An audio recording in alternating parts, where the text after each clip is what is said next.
আসসালামু আলাইকুম এভরিওয়ান। তোমার প্রতি অনুভূতি গল্পের 14 নম্বর পার্ট। নীলা আপু বলল, অনেক বুঝলাম না, প্রেম করবা তুমি, রাতুল ভাই খাওয়াবে মানে? নীলা আপুর কথা শুনে মাথায় আকাশ ভেঙে পড়ল। আবার কি উপকার করতে গিয়ে বিপদে পড়লাম নাকি? আমি বললাম, আপু আপনি চিঠিটা ঠিক মতো পড়ছেন তো? আপু বলল, কেন? আমি বললাম, মনে হচ্ছে আপনার কথা ভুল হচ্ছে, আবার একটু দেখুন তো প্লিজ। আপু বলল, কি ভুল হচ্ছে?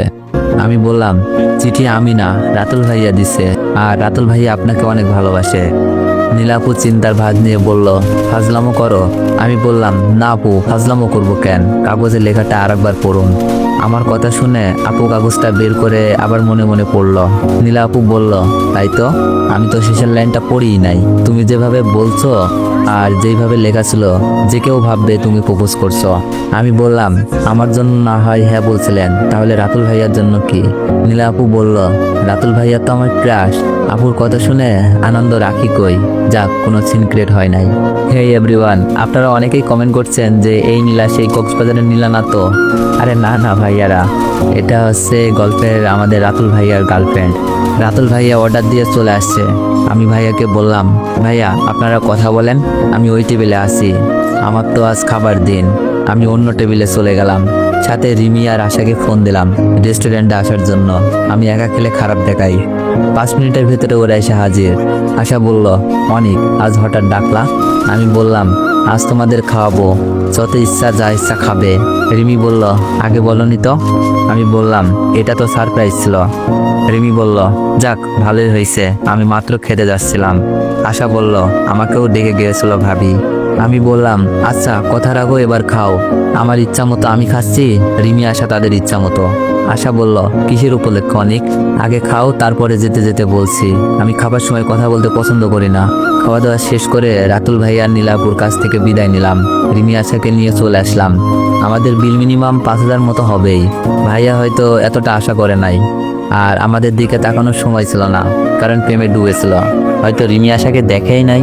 রেস্টুরেন্ট থেকে বের হয়ে হেঁটেই চলছি। আশা বলল, অনেক বললা না তো কিসের উপলক্ষে টিপ দিলা? আমি বললাম, ও বলা তো হয় নাই, আমাকে দেখলা না একটা আপু আর একটা ভাইয়ার সাথে কথা বলে চলে আসলাম। রিমি বলল, ওরা কারা? আমি হেসে হেসে বললাম, অফিসের বড় ভাই আর বড় আপু, তাদের প্রেমের ঘটক ছিলাম আমি। তাই ভাইয়া বলেছিল আজ যা চাই তাই খেতে দিবে। আমার মনে হলো আমি একা একা খেলে পুষাবে না, তাই তোমাদের ডেকে নিলাম। আচ্ছা হাসতে হাসতে বলল, তাই নাকি? যেই খাবার খাইছি আজ বিল আসবে 5,000। রিমি বলল, অনেক এটা ঠিক করো নাই। রিমির চোখে বেটি হয়ে গেলাম। আমি বললাম, কেন? আমরা তো জোর করে খাই নাই, আমাদের খাওয়াইছে। রিমি বলল, না, তোমাকে শুধু বলেছিল খেতে, আমাদেরকে না। আমি বললাম, আচ্ছা দাঁড়াও। মোবাইলটা বের করে রাতুল ভাইয়াকে ফোন দিলাম। রাতুল ভাইয়া বলল, হ্যালো অনেক, বলো। আমি বললাম, ভাইয়া বিলটা কি একটু বেশি চলে আসলো? রাতুল ভাইয়া বলল, আরে যেই কাজ করে দিছিস আরো একদিন ইচ্ছা মতো খাইস, সমস্যা নাই, কিন্তু তুই এত খাবার খেলি কি করে? আমি বললাম, সরি ভাইয়া, আপনাকে বলা হয় নাই, সাথে গার্লফ্রেন্ড আর বান্ধবী ছিল। রাতুল ভাইয়া বলল, আমার সাথে দেখা করাসনি কেন? আমি বললাম, আপনি তো নীলা আপুর সাথে প্রেম করছিলেন। রাতুল ভাইয়া বলল, আচ্ছা একদিন দেখা করাস। আমি বললাম, আচ্ছা ভাইয়া, বাই, পরে কথা হবে। রাতুল ভাইয়া বলল, আচ্ছা দোয়া করিস আমার জন্য। ফোন দেখে রিমিকে বললাম, রিমি এবার তো বলে খেলাম, সমস্যা নাই তো? রিমি বলল, ঠিক আছে, এবার চলো। আশাদের বাসার সামনে চলে এসেছি। আশা বলল, অনেক চল, ভাবির সাথে দেখা করে আসবি। আশা তাদের বাসায় নিয়ে যেতে চাইলো। আমি বললাম, আজ না, অন্য দিন, আজ পেট ভরে আছে। আশা বলল, তোরা তো দেখা করবি, খেতে কে বলছে? শুধু দেখা করলে হবে? আচ্ছা যা, কাল দেখা করব, অনেক রাত হয়েছে। আশা থেকে বিদায় নিয়ে বাসায় চলে আসলাম। ফ্রেশ হয়ে ঘুমাতে গেলাম। রাতে অপরিচিত নাম্বার থেকে ফোন। আমি বললাম, হ্যালো আসসালামু আলাইকুম, কে বলছেন? অনেক, আমি তোমার ভাবি। প্রায় 1 বছর পর ভাবির ফোন, কিন্তু ওর নাম্বার পেলো কোথা থেকে? তো এভরিওয়ান, গল্পটা কেমন লাগতেছে সবাই একটু কমেন্টে জানাবেন তো। আমি অবাক হয়ে বললাম, ভাবি তুমি নাম্বার পেলে কোথায়?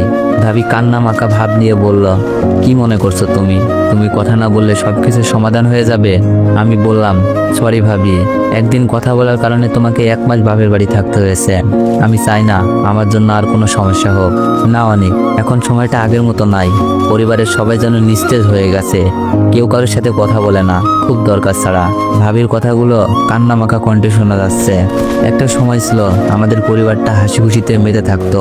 কেউ কখনো মন খারাপ করে থাকতে পারে নাই, কেউ না কেউ মন ভালো করে দিত। আমি বললাম, কেন ভাবি, এমন পরিবর্তন কেন? কথাটা বলতে চোখ থেকে কয়েক ফোঁটা পানি গড়িয়ে পড়ল।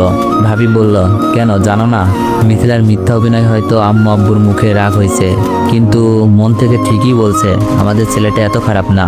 ভাবি হয়তো সত্যি কথা বলছে। আমি বললাম, হতে পারে। আম্মু কেমন আছে আর আব্বু? ভাবি বলল, আম্মু শরীরটা তেমন ভালো না, আজই ডাক্তার দেখিয়ে আসলাম, প্রেশার বেড়ে গিয়েছিল। ভাবির কথা শুনে আম্মুর জন্য মনটা কেঁদে উঠল। কান্নামাখা কণ্ঠে বললাম, আম্মুর যত্ন নিও আর আব্বুর খেয়াল রাখো। ভাবি বলল, অনেক, বাসায় চলে আসো, হয়তো সবাই তোমাকে মেনে নিবে। আমি বললাম, না ভাবি, মেনে নিলেও মিথ্যা অপবাদ নিয়ে বাসায় যাওয়া সম্ভব না। আমি চাই না আমার চরিত্রের দাগ নিয়ে বাসায় থাকতে। ভাবি বলল, অনেক, তুমি কি আর ফিরবা না? আমি বললাম, ফিরবো তো, তবে সম্মান নিয়ে। ভাবি বলল, আচ্ছা অনেক, তোমার কোনো সমস্যা হচ্ছে না তো খাওয়া দাওয়ার? আমি বললাম, না ভাবি, সব কিছু খুব ভালোভাবেই চলছে। ভাবি, এখন রেখে দাও, কেউ দেখলে সমস্যা হবে। কথাটা বলে মোবাইলটা রেখে দিলাম। সকালে ঘুম থেকে উঠেই কলেজ, তারপর অফিস, আবার বাসা, এভাবেই চলছে দিনকাল। খুব ভালোই চলছিল। মাঝে মাঝে আম্মু আব্বুর জন্য মন কেঁদে ওঠে। এত অল্প বয়সে এত বড় একটা অপবাদ নিয়ে বাড়ি থেকে বাইরে বেঁচে থাকাটা হয়তো অনেক কষ্টের হতো, কিন্তু ঘটনাচক্রে আজ রিমিদের বাসা থেকে সবকিছুই পাচ্ছি। আঙ্কেল আন্টি নিজের ছেলের মতো ভালোবাসে, আর রিমির কেয়ার, সবকিছু মিলিয়ে খুব ভালোই আছি। জানি না এই ভালো থাকাটা আর কতদিন থাকবে, কারণ রিমি আমাকে ভালোবাসে আর আমিও দিন দিন রিমির প্রতি দুর্বল হয়ে পড়ছি। আমি না, আমার মনে হয় যে কেউ রিমির ভালোবাসার মূল্য না দিয়ে থাকতে পারতো না। এত ভালোবাসা, এত কেয়ার একটা সত্যিকারের ভালোবাসার ইঙ্গিত দেয়। তবে রিমিকে নিয়ে খুব ভয় হয় মাঝে মাঝে, যে আবেগ দেখিয়ে ফেলে। চিন্তার বিষয় হলো, যদি কোনো কারণে রিমি আমাকে না পায় বা আঙ্কেল আন্টি এই ব্যাপারটা না মেনে নেয়, রিমি না উল্টাপাল্টা করে বসে। আর আঙ্কেল আন্টি আমার সাথে রিমির ব্যাপারটা আসলেই মেনে নেওয়ার মতো না। হয়তো যে কোনো বাবা মা তার মেয়েকে এমন ছেলের হাতে তুলে দেবে না, এই ভয় নিয়ে সবসময় পার করছি। দেখতে দেখতে চলে গেল আরো কিছুদিন। সামনে এইচএসসি পরীক্ষা, মানে আর 15 দিন। প্রিপারেশন আলহামদুলিল্লাহ অনেক ভালো। আমাকে অনেক ভালো করতে হবে, নিজের পায়ে দাঁড়াতে হবে, রিমির যোগ্য হতে হবে। রিমির ভালোবাসার মূল্য হয়তো এভাবেই দিতে হবে, কারণ আবেগে ভালোবাসা হয় না। নিজের পায়ে দাঁড়াতে পারলে, ভালো কিছু করতে পারলে হয়তো আঙ্কেল আন্টিও আমাকে মেনে নিতে পারে। আর আমি কখনো আঙ্কেল আন্টির কথার বাইরে যেতে পারবো না। না জানি কোনোদিন বলতে পারি কিনা আমি রিমিকে ভালোবাসি, বিয়ে করতে চাই। আমি যখন মাধ্যমিক পরীক্ষা দিই, আম্মু আমার পাশে রাত 1টা পর্যন্ত বসে থাকতো, চা কফি বানিয়ে দিত, আর ভয় পাবো বলে আমার রুমেই শুয়ে থাকতো। খুব মিস করি সেই সময়টা, হয়তো আর ফিরে আসবে না। রাতে ভাবিকে ফোন দিলাম, আসসালামু আলাইকুম ভাবি। ভাবি বলল, ওয়ালাইকুম আসসালাম, কেমন আছো অনিক? আমি বললাম, ভালো না, আম্মুর কথা খুব মনে পড়ছে। সামনে তো পরীক্ষা, আম্মুর কাছ থেকে দোয়া নেওয়ার জন্য খুব ইচ্ছে করছে, সেই সাথে আম্মুর কণ্ঠটা শুনতে মন চাচ্ছে। ভাবি বলল, আম্মুর কাছে দিব? আমি বললাম, আম্মু কি কথা বলবে? আর সবাই তো জেনে যাবে তুমি আমার সাথে কথা বলো, পরে যদি আবার সমস্যা হয়। ভাবিকে আর বিপদে ফেলতে চাই না। ভাবি বলল, কি করবো এখন? আমি বললাম, আম্মুর নাম্বারটা দাও, আগের নাম্বারটা খুঁজে পাচ্ছি না। ভাবলাম কথা না বলো, কণ্ঠটা শুনতে পারলেও তো পারবো। ভাবি বলল, দিচ্ছি। ভাবি ফোনটা রেখে টেক্সট করে নাম্বার দিল। নাম্বারটাই কল দিচ্ছিলাম আর হাত কাঁপছিল। আম্মু কি আমার পরিচয় পেয়ে নিজেকে কন্ট্রোল করতে পারবে না, নাকি পরিচয় পাওয়া মাত্রই ফোনটা রেখে দিবে? রিং হচ্ছে। হ্যালো, আসসালামু আলাইকুম। আম্মুর কণ্ঠ শুনে সাথে সাথে চোখ বেয়ে পানি নেমে আসলো। এই কণ্ঠটা যে আমার চিরচেনা, এত মধুর কণ্ঠ আমার আম্মুর। আম্মুর কণ্ঠ আরেকবার শোনার জন্য চুপ মেরে থাকলাম। আম্মু আবার বলল, হ্যালো, কে? কথা বলছেন না কেন? আম্মু, আমি অনিক, কেমন আছো তুমি? কান্না না করে আর পারলাম না। কে অনিক? আব্বা আমার, কই তুই? কেমন আছিস? কোথায় আছিস? একবারও কি আম্মুর কথা মনে পড়ে নাই? তোর জন্য বাবা আমার কি কষ্ট, তোর জন্য আমার চোখের পানির জোয়ার নামে। বাবারে, কাউকে বলতেও পারি না, বুঝাইতেও পারি না। তোর মুখে মা ডাক শোনার জন্য মনটা ব্যাকুল হয়ে আছে। তোর কোনো খবর পাই না। এতদিন পর মাকে মনে পড়লো। আম্মু আমার পরিচয় পেয়ে হয়তো নিজেকে কন্ট্রোল করে রাখতে পারে নাই, আম্মুর সাথে সাথে কেঁদে দিল। আমি বললাম, আম্মু, আমি তোমাকে যতবারই কল দিতে গেছি বুকের ভিতরে ভয় করতো। না জানি আমার ফোন পেয়ে তুমি বিরক্ত বোধ হও। আমার মুখের ওপর বলে দাও, অনিক নামের আমার কোনো ছেলে নাই, আমার ছেলে মরে গেছে। মাগো, সহ্য করতে পারবো না। তবে মা, তোমার কণ্ঠ, তোমার আদর পাওয়ার জন্য কত রাত কেঁদে কেঁদে কাটিয়েছি আমি জানি না। মাগো, এমন একটা পাপের বোঝা নিয়ে ঘুরতেছি, তোমার কথা মনে পড়ে কাঁদি, কিন্তু কথা বলার সাহস পাই না। কান্নায় বিভোর হয়ে আছি। আম্মু বলল, অনেক, তুই তো এমন ছিলি না বাবা। তুই জানিস তোকে আর মিথিলাকে এইরকম ভাবে দেখে আমার ভিতরটা মরে গিয়েছিল। আমি ঠিক মতো ঘুমাইতে পারি নাই। রাতে স্বপ্নে কান্নার আওয়াজ পাই। তোর কণ্ঠের মতো বলে, মা আমি এমন করি নাই। তোর কথা মনে পড়ে খুব, আর চোখ বেয়ে পানি পড়ে। বাবারে, এমন জঘন্য কাজটা তুই কি করে করতে পারলি? আম্মু কান্না করছে, খুব ভালোভাবেই বুঝতে পারছি। আম্মু আমি এমন বলতে গিয়ে আটকে যাই, কারণ প্রমাণ নাই। সব বলে যখন দিব তো কেন এত ত্যাগ? আমি বললাম, আম্মু আমাকে মাফ করে দাও। জানি আমার এমন কাজে তুমি কষ্ট পাইছো। মাগো, আমিও আমার ভুল খুব ভালোভাবেই বুঝতে পারছি। খারাপ নজরে কোনো মেয়ের দিকে তাকাইও না। আম্মু আমার জন্য দোয়া কইরো, সামনে আমার পরীক্ষা। কান্না করছি আর মিথ্যাটা মিল রেখে বলছি। আম্মু অবাক হয়ে বলল, কিসের পরীক্ষা? তুই কি এইচএসসি দিবি? আমি বললাম, দিব তো। বাসা থেকে চলে আসার পর একটা বাচ্চাকে অ্যাক্সিডেন্ট থেকে বাঁচাই। আমার পা ভেঙে যায়। 1 মাস হাঁটা চলা নিষেধ ছিল। কোথায় যাবার নাই, দেখে আমাকে আশ্রয় দিল। আমার সেবা যত্ন করলো। আমাকে কলেজে ভর্তি হতে বলল। সেই সাথে চাকরিও দিল।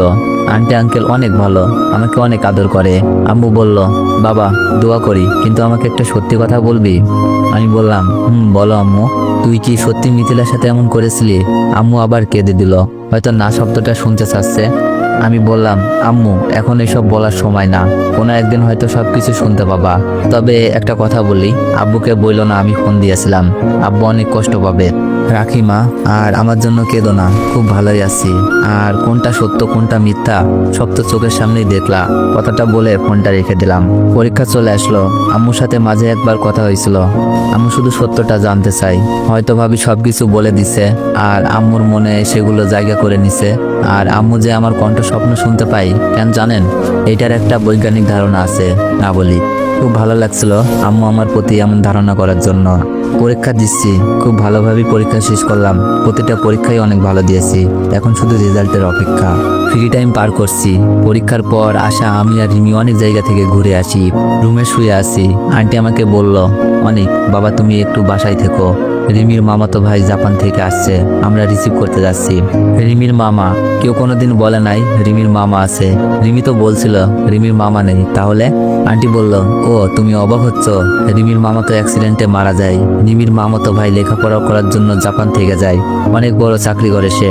আন্টির কথা শুনে বুঝলাম মামা মারা গেছে, তাই না বলেছিল রিমি? আমি বললাম, আচ্ছা আন্টি রিমি যাবে? আন্টি বলল, রিমি তো অবশ্যই যাবে। রিমির সাথে হৃদয়ের বিয়ে। রিমি যাবে না? আন্টি এটা কি বললা? মন খারাপ করে বললাম, বুঝি নাই, রিমির বিয়ে কবে? আন্টি বলল, রিমি এখনো জানে না, তবে আমার ভাইয়ের সাথে ওদের বিয়ে অনেক আগেই ঠিক করে রেখেছি। লেখাপড়া শেষ করার জন্য অপেক্ষায় ছিলাম। হৃদয় আসার কয়েকদিনের মধ্যে বিয়ের কার্যক্রম শুরু করব। রিমি তো কোনো কিছুই বলে নাই। ভিতর থেকে কান্না বেরিয়ে আসছিল। রিমি কেন আমাকে মিথ্যে ভালোবাসলো? আন্টি বলল, না রিমি কিছুই জানে না, তবে রিমি হৃদয়কে অনেক ভালোবাসে। আন্টি হাস্যোজ্জ্বল মুখ নিয়ে চলে গেল। আমার চোখ বেয়ে পানি পড়ছে, সাথে নানান প্রশ্ন। তো এভরিওয়ান, নেক্সট পার্ট চাইলে একটু বেশি বেশি কমেন্ট করেন, আর একটু বেশি বেশি কপি লিঙ্ক করে দিও। আর যারা যারা ইউটিউব থেকে ভিডিওটি দেখছেন সবাই একটু সাবস্ক্রাইব করে দিও। আর আমার টিকটকের রিয়েল আইডি হলো এমআর দীপু হোসেন।